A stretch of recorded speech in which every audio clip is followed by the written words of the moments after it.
Just like to welcome everybody here today. My name's Clifford Toomey. I'm a proud Gomeroi man. I was born in Weewar. I grew up in Narrabeen. We've got our Tulladunna Reserve restoration happening. We actually had our opening today. I just like to welcome everybody here today on Gomeroi country. I'd like to pay my respects to my elders, both past and present, of the Gomeroi nation, and extend that respect to other Aboriginal people present today. And last but not least, I'd like to acknowledge the youth who are and will be our future. Yeah, I've done 12 years, 12 seasons here in Weewar, but I went travelling around to other towns and that too, tipping. Kids was there working too. I remember, I've never seen the kids on the cotton field, but stories that I've heard, that kids from, this age, out their families, working for 10 hours for $1 an hour. I'd just like to say that in 1966, when the cotton season first began here, a lot of our Aboriginal people started coming from the western areas and northwest areas, southwest, over here to Weewar for the chipping. Everybody came here for work, and that's how we all got to know one another. And some people came that I didn't know was relatives. So yeah, it made a good, it was a good place to meet. Well, we had nowhere else to get to know our relatives and other family members, so that was the best place, Tulladunna. I came to Tulladunna in 1973 with my 8-day-old daughter, and we lived just across over there. Found my mum and dad and my siblings, and most of my story is similar to Ellen's, with all the families down there where there was a lot of love and respect, where we looked after and took care of each other and stuck together through thick and thin. Most of my stories are... Those campsites were respected. We only went to their campsite only if we were invited. So we never intruded on each other. So yeah, everybody was independent to each other, but stuck together through thick and thin, looked after one another.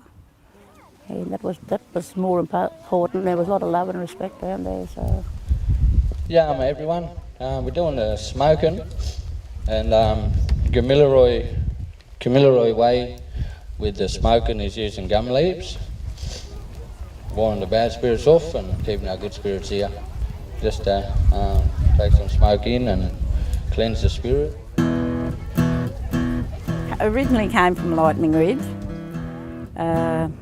We'd follow seasonal work and pile into this little station wagon. It's weird, to try and think of how you actually fit in all that there when you see the cars and what they look like today. But we have like little sardines all in, there's about 12 of us. My first job, I was 10. Mum's great uncle had the chipping contract. We lived out on the Pilliga Road, Illaroo Creek it is. You always had no bedding, or you had to all squeeze, huddle together and being all pushed into these square tents, trenches around them when it rained. We didn't mind, but I think working over the years has made us realise what the parents went through to give us, to get us where we were. Tulladunna. I grew up here on Tulladunna at the age of 10.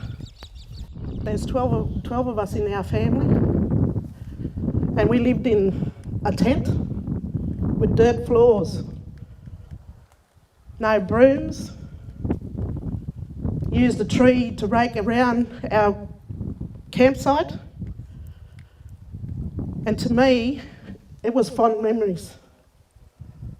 Living on Tulladunna, we was free, it was open, we knew all the families who lived down here. So life on Tulladunna, living in a tent, Imagine yourself in the rain and how cold it would be. No light, just a fire to warm you up. So it wasn't all rosy like we got it now. You know, power and washing machines. One of the things that I do remember is how much us kids all got on with one another.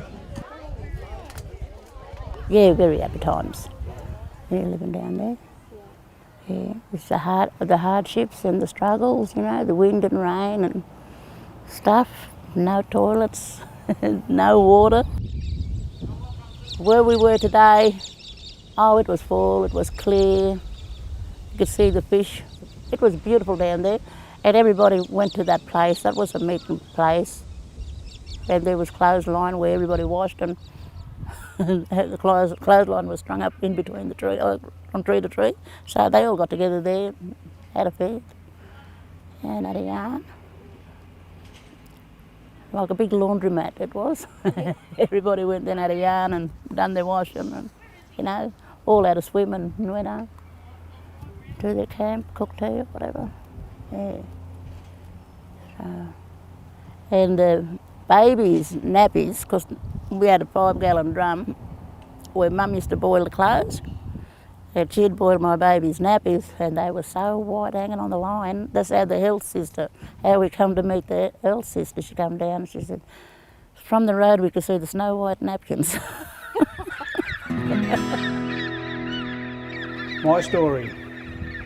We came here with the Cumbos, or the Cumbos came with us. There were that many people here. They were camped outside on that side of the road. They were camped out at, we used to call it Yankee Town, Namoi Valley, other side of town.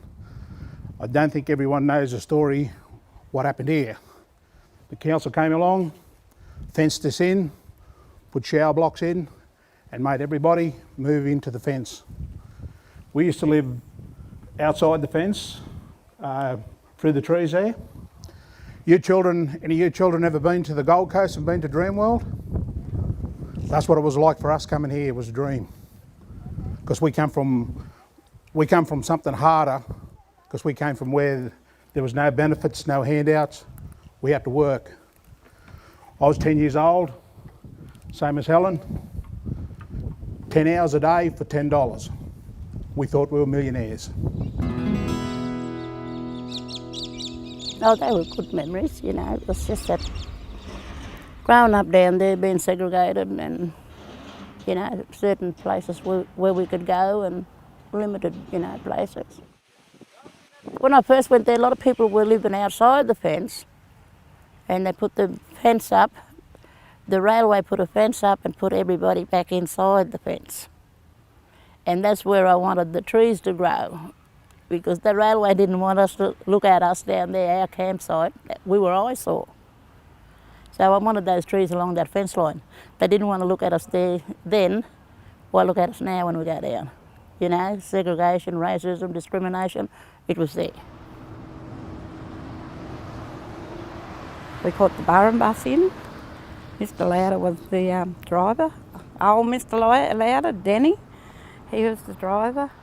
And of course we sat at the back.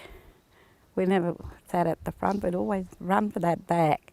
Because I suppose once it happens, you always thought, oh, I'm not sitting up the front, not with them, you know. Or the back is your spot, so you go to the back. Because this was very racist here, you had to be very careful where you went, who you went with. There used to be an old fella, he was on the council. He owned the news agent. He used to follow the kids in the shop, and they'd be saying, you know, like you'd like to browse to have a look, to see if there's something in there you really want to read. Well, he wouldn't even let you do that. The prams, you never ever took your pram into the shop because you weren't allowed to. That's the first place. They just picked your kid up and lift it around and check it out to see you haven't got a packet of lollies there. Or also shopping in those days. Your parents only gave you enough to get what's on that list, and they knew how much. They'd even have it written on the side. do it. So, you know, you might think, oh, I might get that bread. Don't even think about it, because it wasn't on the list, and that's it. They gave you enough money for it. I used to cringe when you think about shopping. Most of all the old people are gone, but we will carry on their strength and knowledge and pass it on to anyone who would like to come forward and find out our history, our story, our culture. I'm here for Tulladunna. Bring back a lot of memories, good memories. You're just going to only hear the people now because they're gone, they passed away. We are the survivors of what happened down in Tulladunna. You know they know their history, otherwise they're going to get lost. They're going to be the lost generation that know nothing about their culture if we don't start doing things now for them, you know. You know, let them know that we care and that we want to teach them. Even if they say no, hey, you sit down there, listen, this is important that you know, because we won't be here to tell you in the future, because all this culture will be lost.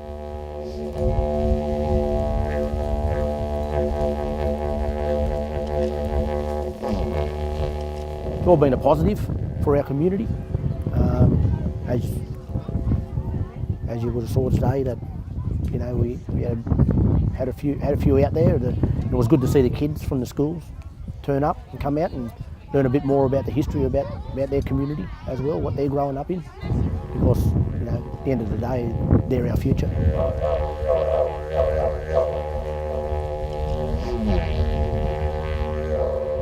This is what this is for, bringing the community together and taking the kids out, you know.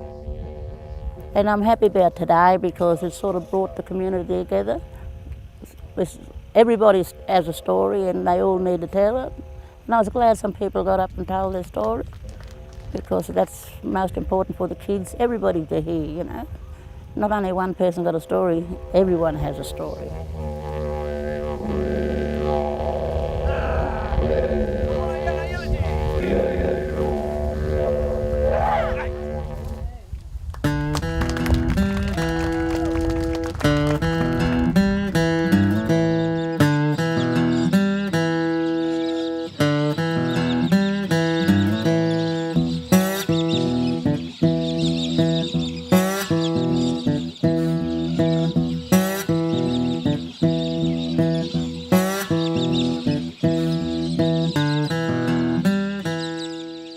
Every community has a sacred site. Tulladunna is ours, and everybody's welcome. You know, Indigenous, non-Indigenous, no matter who you are welcome on Tulladunna.